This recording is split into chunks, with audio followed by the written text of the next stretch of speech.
Hello manager, on verra dans ce tutoriel comment calculer le chiffre d'affaires par segment ou tout simplement déterminer en fonction d'une spécificité l'addition de nos valeurs. Pour cela, on prend notre cas où nous avons les dates, les différents clients, les sexes et le chiffre d'affaires relatif à chaque opération pour chaque client.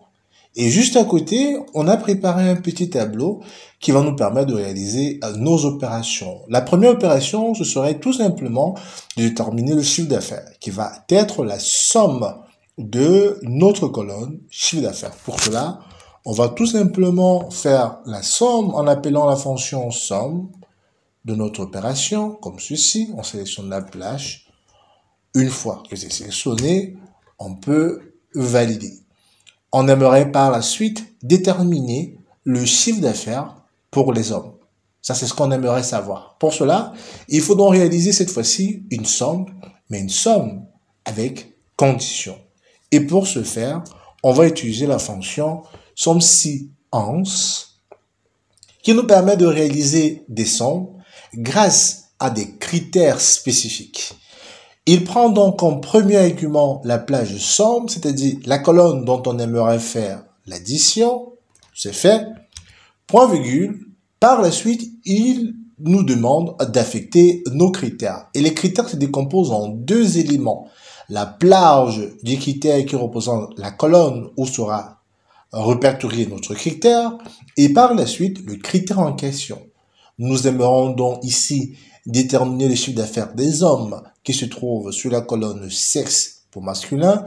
On va donc sélectionner donc cette plage qui représente la plage où se situe notre critère. Voilà. J'y suis. Parfait. Point virgule. Et cette fois-ci, on peut tout simplement sélectionner une cellule où se situe notre critère. En fermant la parenthèse et en validant, on me donne le chiffre d'affaires des hommes. Je vais donc faire pareil pour les femmes. Somme si ans. Plage critère, c'est mon chiffre d'affaires. Point virgule. La plage somme, je vous l'ai dit, plage critère, c'est ma colonne sexe. Point virgule. Et le critère affecté, c'est de sélectionner une cellule où se situe la valeur féminine. En fermant la parenthèse, en ne validant pas entrée, je peux me permettre d'apporter un séparateur de milliers à mes valeurs.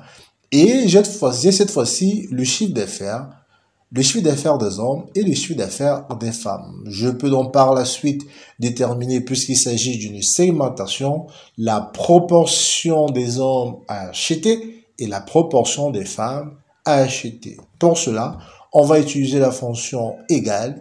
Il suffit de prendre le chiffre d'affaires du segment et de diviser tout simplement par le chiffre d'affaires total. Attention, puisque j'aimerais effectuer une recopie par la suite et que j'aimerais que mon dénominateur soit toujours mon chiffre d'affaires, je vais appuyer sur la touche F4 pour verrouiller. Une fois que j'ai validé et que je transforme ma valeur en pourcentage, je peux propager pour déterminer le pourcentage du chiffre d'affaires des femmes. On constate dans certaines entreprises, on a une grande proportion de femmes qui réalisent un chiffre d'affaires chez nous, c'est-à-dire 63% contre 37% des hommes.